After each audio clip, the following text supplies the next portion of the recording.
Bueno, muchachos, de la clase anterior sobre normalización y dependencias funcionales, habíamos quedado pendientes de hablar sobre la cuarta y quinta forma normal.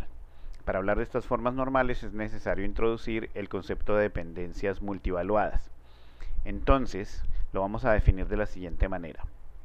Si yo tengo conjuntos de atributos A y B, esa doble flecha está indicando que hay una dependencia multivaluada y se lee que A multidetermina B. Y cuando eso ocurre, lo que estamos diciendo es que dado un valor para los atributos de A, puedo encontrar un conjunto de valores para los atributos de B. Por eso se entiende como una generalización de la dependencia funcional y de alguna manera está involucrando un poco el concepto de atributos multivaluados y resolviendo un poco problemas derivados de atributos multivaluados o multivalorados.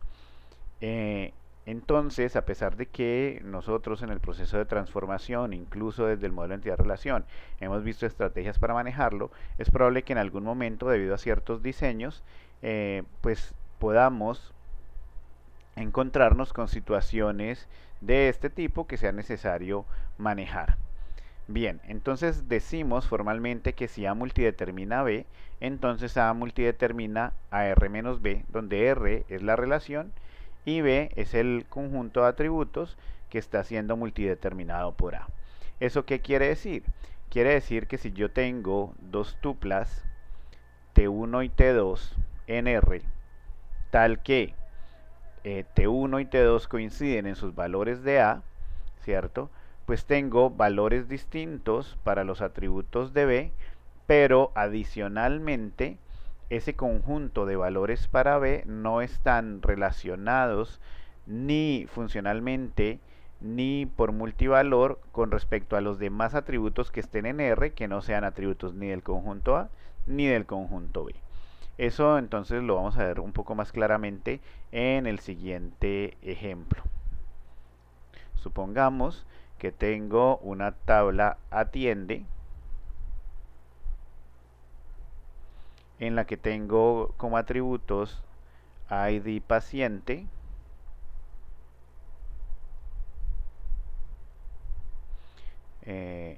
especialidad,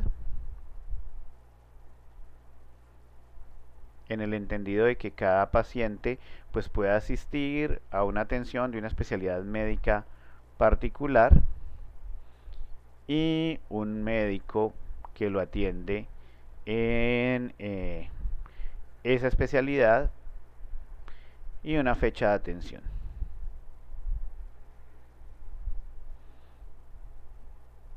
Entonces, supongamos que tenemos un paciente, llamémoslo P1, ¿cierto? Que asiste a la especialidad E1, ¿cierto? Y ha sido atendido por el médico M1 en una fecha F1, ¿cierto? Es decir, un paciente en particular que asiste a alguna de las especialidades o una atención en alguna de las especialidades médicas, que es atendido por algún médico en esa especialidad y en una fecha en particular. Ese mismo paciente P1 puede asistir a una atención en una especialidad distinta, llamémosla en una especialidad E2, ¿cierto? Va a ser atendido por un médico diferente M2 en una fecha diferente F2 o en un momento del tiempo diferente F2. Y de esa misma manera, pues cada vez que ese paciente asista a una atención por alguna especialidad, pues se deben llenar los campos de esa tabla. Entonces, puedo tener otro registro P1 en el que el paciente vuelve a una atención en la especialidad E1, pero en esa oportunidad, dependiendo, por ejemplo, de la asignación de agenda de los médicos, es probable que no necesariamente lo haya atendido el médico M1, sino que lo atiende otro médico, un médico M3, ¿cierto? En una fecha F3. Y de la misma manera, el mismo paciente P1 puede volver en otro momento a la especialidad E2, ¿cierto? Siendo atendido por un médico M4 en una fecha F4. Y pongamos un registro adicional para notar pues que la fecha de atención no está relacionada funcionalmente con los otros atributos. yo puedo decir que el paciente P1 en alguna otra oportunidad volvió a ser atendido en la especialidad D2 por el médico nuevamente M2, ¿cierto? En una fecha F5.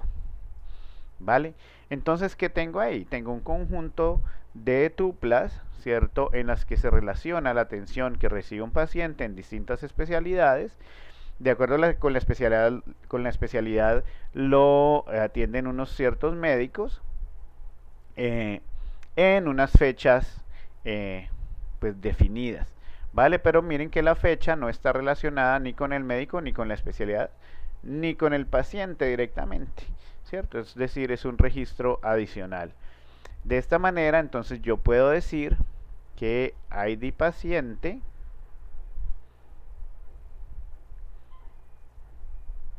multidetermina a la especialidad porque dado un paciente yo puedo encontrar un conjunto de valores para el atributo especialidad, pero esa especialidad no está relacionada directamente con el médico, entonces yo puedo decir adicionalmente en otra dependencia que el ID paciente también multidetermina al médico, ¿vale? Y la fecha de atención, entendiendo que aquí la llave primaria es compuesta por estos 4 atributos, de hecho, para evitar las duplicidades, pues la fecha de atención no está determinada ni por la especialidad ni por el médico, sino directamente eh, por el paciente. Dado un paciente, pues el paciente determina funcionalmente ahí sí la fecha de atención. Es decir, que la fecha de atención depende funcionalmente del paciente, pero no tiene una relación con los otros atributos, que era lo que mencionaba en la diapositiva anterior. Entonces aquí decimos que tenemos dos dependencias multievaluadas.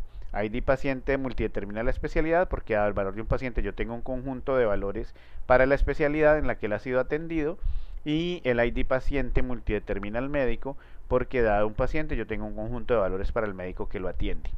¿Vale? Sin embargo, no las puedo asociar en una sola dependencia, dado que no hay una relación estrecha entre el médico y la especialidad, porque cada vez que el paciente asiste a una especialidad puede ser atendido por un médico distinto. Por eso se describen como dependencias multivaluadas distintas.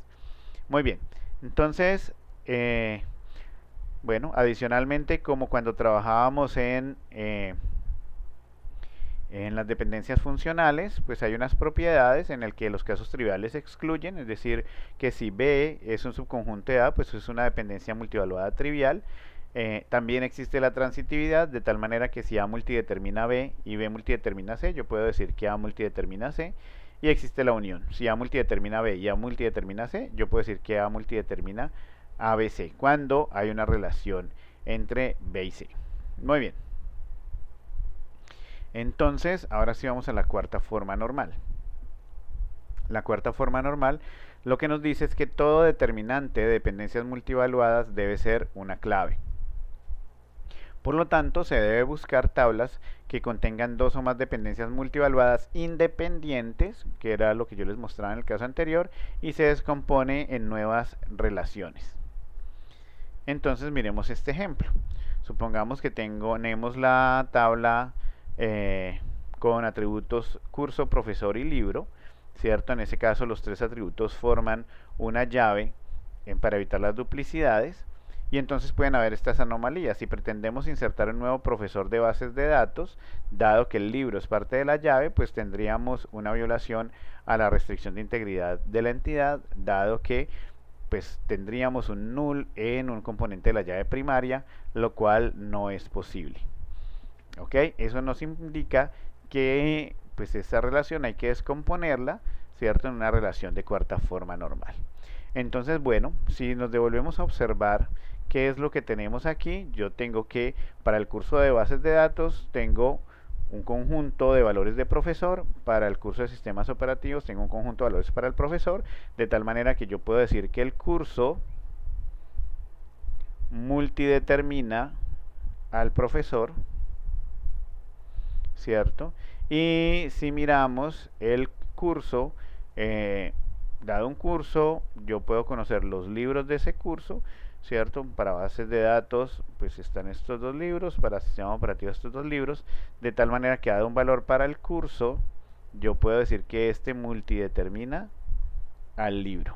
¿Ok? Hay dos dependencias funcionales, dos dependencias, perdón, multivaloradas, que son justamente estas: el curso multidetermina al profesor, el curso multidetermina al libro.